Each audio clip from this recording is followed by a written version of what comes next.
खालिद साहब शाह हुसैन मैनूं पता तुहानूं बहुत पसंद ने, तुसीं उन्हां दे कलाम कंपोज भी कीता सी, तुहानूं बाद 'चों सुणावांगे भी। तुसीं शाह हुसैन दे बारे की कहोगे? शाह हुसैन साहब माशाअल्लाह अमूमी तौर पर उनकी पहचान है माधो लाल हुसैन जी। उनकी वजह जाननी बहुत जरूरी है। वजह है कि एक हिंदू उन्होंने दोस्त बन गया, उसका नाम माधो सी जी।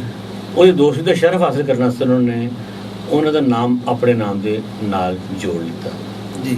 और वो काम है हिंदू मुसलमानों का कि जिस दोस्ती अमन और भाईचारे की लाजवाल मिसाल मिलती है। सही कह। एक होंदा है काम करना अपनी ज़ात वास्ते, एक होंदा है कि काम करना for humanity and for history. इन्हां जमाना सी मुगल आजम मुगल शहनशाह अकबर आजम का और जंग का जमाना सी। राज शाह हुसैन के जोड़े अबाओजाद सी उन्होंने इस्लाम कबूल किया 1388 तो लैके 1351 तक जी। और शाह हुसैन वाद सी मेरे ख्याल मुताबिक जोड़े मुसलमान और गैर मुसलमान यकसा मकबूल शायर सी जी। और सिख खास तौर पर उन्होंने बड़ी अकीदत रखते हैं। वो रीज़न है ये कि सिखा के जोड़े खसूसी बाबा गुरु नानक साहब उनका इंतकाल होया सन 1538 और शाह हुसैन की विलादत उस सन च हुई। ये बड़ी कुर्बत का जमाना है। बाबा गुरु नानक उन्होंने इंतकाल होया 1538 ईस्वी और इन्होंने विसाल उस सन च पैदा होया। ये वजह जो सिख बरादरी है वो इन्होंने बहुत ज़्यादा पसंद करती है जी जी। इन्होंने काफ़ी सिंफ ईजाद की और खूबी ऐसी कि वो शायरी की एक अलग चीज़ है लेकिन नगमे के पहलू बहुत ज़्यादा से नगमे के पहलू वो जी लिसानी रिदम की वजह के नाल गाने वास्ते नहायत मौजूम सी और उसका काफिया रदीफ नुमाया और बड़ा सहल सी जिसकी वजह नगमे च इजाफा होया। हुण से अगर तुम बाज़ कलाम पढ़ो गालिब दे तो गाने के काबिल नहीं है। वैसे उनकी शायराना बहुत वड्डी बहुत अजीम शायर। अगर तुम मीर नूं पढ़ोगे तो उनकी ज़बान सादा सहल ही है, वो गाई भी जाती है। लेकिन इन्हों के कलाम की खूबी ऐसी कि इन्हों का कलाम की रवानी काफिया रदीफ सहल सी साफ सुथरे सी और गान लोगों को बड़ी आसानी रही। इसके अलावा अगर देखा जाए तो पंजाबी शायरी जी बाबा फरीद ने, सुल्तान आरफीन ने पहले जिक्र किया, बाबा साहब का वारिस शाह ने, बाबा बुल्ले शाह ने और सराइकी ज़बान के ख्वाजा गुलाम फरीद बड़े जय्यद सूफी शायर ने और फलसफी ने। फिर मियाँ मोहम्मद बख्श साहब ने, शाह मुराद ने, शाह हाशम ने, पीर मेहर अली शाह ने, ये सारे जय्यद सूफी शायर थे। हुण सूफी शायरी तो एक होर मिसाल लोग समझते हैं कि शायद लोग पब्लिक को हट के तो वीराने जाके बैठ जाते हैं और इन्हों का जी जिंदगी अमली वो कतल ताल्लुक कर लेते हैं। ये कतल बिल्कुल नहीं, वो यह चाहते हैं कि असी तरह सकून च बैठ के अल्लाह की इबादत करिए अपने ख्याल के मुताबिक और फिर यदा एक कतल मतलब नहीं कि उन्होंने वास्ता जिंदगी का कोई नहीं होंगे, वो सारा कुछ करते जिंदगी तो वास्ते पे ना और बवजह इंसानियत ने। तो एक मैं गल बड़ी साफ सुथरी करनी सी कि वो कोई आम लोगों ला ताल्लुक नहीं होंगे बल्कि उन्होंने कोल उन्होंने वास्ते काम करते हैं जिसका लोगों को पता बाद चलता है। ये तो बड़ी बड़ी शख्सियत सी जिन्होंने शायद जिंदगी के लवाजम छड़ के तो वीराना बनाया किस वास्ते इस तनहा रहा कि असी इबादत इलाही से मसरूफ होइए और अपना काम करते रहिए। बिल्कुल। हुण मैं एक काफ़ी सी जी मैं प्रोड्यूस की थी हमारे चैनल की आवाज़ ही तो दोस्तों असी खालिद असगर होरां दी कंपोजिशन विच और हुमैरा चन्ना दी आवाज़ विच तानू शाह हुसैन दी काफ़ी सुना रहे हैं। नोट है करना है कि ए काफ़ी नू एक नाचीज़ ने किस तरह कंपोज किया और काफ़ी दी गायकी नू गज़ल गायकी को किस तरह परे किया और लफ्ज़ों का इस्तेमाल उन्होंने वंड तकसीम और सारा का इस्तेमाल किस तरह है कि काफ़ी तकद्दुस कायम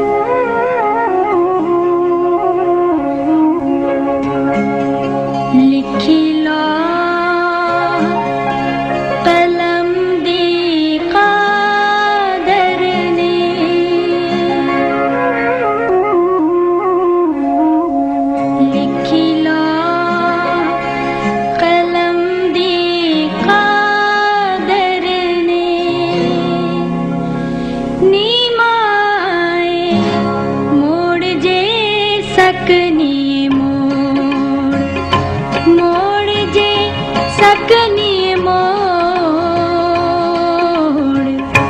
मोड़ जे सकनी मोड़ नी माए मोड़ जे सकनी मोड़ मोड़ जे सकनी मोड़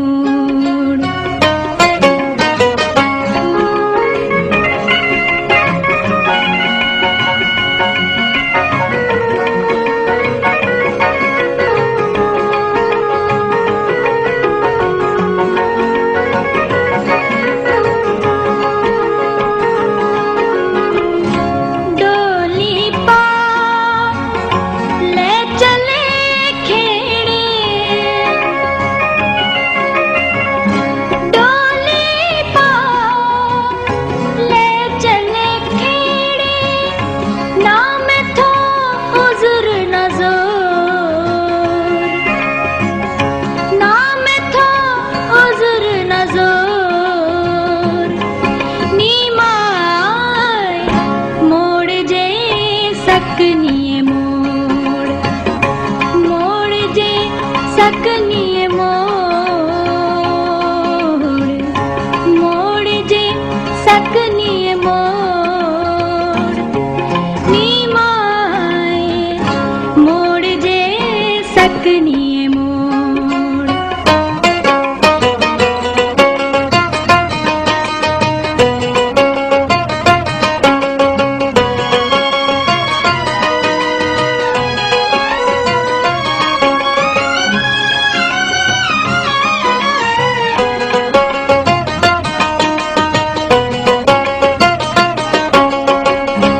रांझण सानू कुंडियां पाया रांझण सानू कुंडियां पाया दिल विच लगियां जोर दिल विच लगियां जोर नी माए मोड़ जे सकनी मोड़ मोड़ जे सकनी मोड़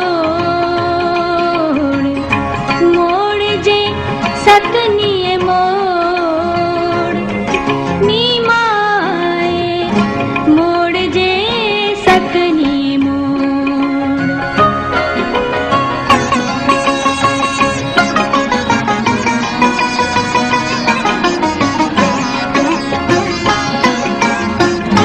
मच्छी वांगू मैं पई तड़फा मच्छी वांगू मैं पई तड़फा कादर दे हथ डोर कादर दे हथ डोर नी माए मोड़ जे सकनी मोड़ मोड़ जे सकनी मोड़ मोड़ जे सकनी मोड़ नी माए मोड़ जे सकनी मोड़ मोड़ जे सकनी मोड़ मोड़ जे सकनी मोड़ खालिद साहब मैं एक गल नोट की कि बहुत ਜਿਹੜਾ ਲਫ਼ਜ਼ ਨੇ ਨੀ ਮਾਏ ਇਹਦੇ ਜੀ। ਚੁੱਕੀ ਹੈ ਰਿਹਾਓ ਹੈ ਸਥਾਈ ਹੈ ਕਾਫੀ ਦੀ ਤੇ ਉਹ ਬਾਰ-ਬਾਰ ਆਏਗਾ ਜੀ। ਨੀ ਮਾਏ ਖਾਸ ਤੌਰ ਤੇ ਫਿਰ ਜੇ ਅੱਛਾ ਮੈਂ ਦੇਖਿਆ ਕਿ ਉਹਦੀ ਤੁਸੀਂ ਬਤੌਰ ਕੰਪੋਜ਼ਰ ਸ਼ਾਇਦ ਕੋਸ਼ਿਸ਼ ਕੀਤੀ ਕਿ ਹਰ ਦਫਾ ਉਹਨੂੰ ਕੁਝ ਨਵੇਂ ਅੰਗ ਨਾਲ ਨਵੇਂ ਸੁਰਾਂ ਨਾਲ ਰੱਖਿਆ ਜਾਏ ਸੂਫੀ ਸ਼ਾਇਰੀ 'ਚ ਦੋ ਮੈਟਾਫਰ ਇਸਤੇਮਾਲ ਹੁੰਦੇ ਨੇ ਜੀ ਇੱਕ ਬੇਟੀ ਤੇ ਇੱਕ ਮਾਂ ਹੂੰ ਅਸਲ 'ਚ ਉੱਥੇ ਇੱਕ ਇਸਤਾਰੇ ਨੇ ਨਾ ਹੂੰ ਸਾਰੀ ਗੱਲ ਇਨਸਾਨਾਂ ਦੇ ਬਾਰੇ 'ਚ ਅਲੱਗ-ਅਲੱਗ ਦੇ ਬਾਰੇ 'ਚ ਹੋ ਰਹੀ ਹੈ ਉਹ ਮਾਂ ਨੂੰ ਕਹਿ ਰਹੀ ਹੈ ਕਿ ਮੇਰੇ ਹੁਣ ਜਾਣ ਦਾ ਵੇਲਾ ਆ ਗਿਆ ਹੂੰ ਜੋ ਮੈਂ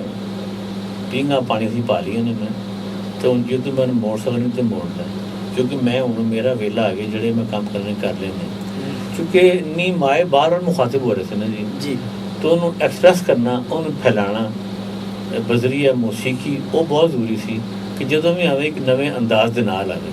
ਮੈਂ ਕੋਸ਼ਿਸ਼ ਕੀਤੀ ਹੈ ਕਿ ਉਹ ਰਾਗ ਤੋਂ ਬਾਹਰ ਵੀ ਨਾ ਰਵੇ, ਰਾਗ ਦੇ ਅੰਦਰ ਅੰਦਰ ਰਵੇ, ਔਰ ਜਦੋਂ ਉਹ ਲਿੰਕ ਕਰੇ ਜਾ ਕੇ ਬੇਸਿਕ ਸਾਈ ਨੂੰ ਤੇ ਜਰਕ ਫੀਲ ਕੋਈ ਨਾ ਹੋਵੇ। ਬਿਲਕੁਲ ਸਰ, ਆਮ ਤੌਰ ਤੇ ਕਿਹਾ ਜਾਂਦਾ ਹੈ ਕਿ ਜਿਹੜਾ ਕੰਪੋਜ਼ਰ ਹੈ, ਕੰਪੋਜ਼ਰ ਵੀ ਔਰ ਸਿੰਗਰ ਵੀ, ਉਹਨੂੰ ਕਲਾਸੀਕਲ ਦੀ ਟ੍ਰੇਨਿੰਗ ਹੋਣੀ ਚਾਹੀਦੀ ਹੈ ਔਰ ਖਿਆਲ ਗਾਇਕੀ ਬੰਦਿਸ਼ਾਂ ਵਗੈਰਾ ਹੋਣੀਆਂ ਚਾਹੀਦੀਆਂ। ਮਗਰ ਮੈਂ ਵੀ ਨੋਟ ਕੀਤਾ ਕਿ ਜਿਹੜਾ ਕਲਾਸੀਕਲ ਗਾਣਾ ਹੈ ਉਹ ਤੇ ਖੁਦ ਇੱਕ ਮੈਥਡ ਹੈਗਾ, ਜਿਹਦਾ ਪ੍ਰੋਮੋਟੇਸ਼ਨਲ ਸਿਸਟਮ ਹੈ ਨਾ ਜੀ, ਬੜਾ ਤੇ ਖਾਸ ਤਰ੍ਹਾਂ ਸੀ ਸੁਰਾਂ ਨੂੰ ਵਧਨੇ ਆ, ਵਾਦੀ ਨੂੰ ਜ਼ਿਆਦਾ ਦਿਖਾਣਾ ਔਰ ਚੱਲਣਾ, जबकि धुन बनाना एक बहुत क्रिएटिव काम है।